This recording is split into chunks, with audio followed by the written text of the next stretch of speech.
మనకి ఇదైతే ప్రొజెక్టర్ అన్నమాట. పవర్ బటన్ ఆన్ ఆఫ్, అలాగే HDMI 3.5 jack, USB sensor, AC cord, heat sink, speaker ఇచ్చాడండి.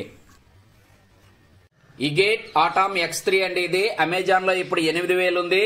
నేనైతే మన సబ్స్క్రైబర్స్ గానీ లేకపోతే ఆడియన్స్ గానీ దీన్ని 7,000కి ఇవ్వబోతున్నాను. ఒకసారి అయితే దీని పర్ఫార్మెన్స్ చూడండి. ఈ రోజు సాయంత్రం 7 గంటలకి దీన్ని ఫుల్ డెమో అయితే చూసేయండి.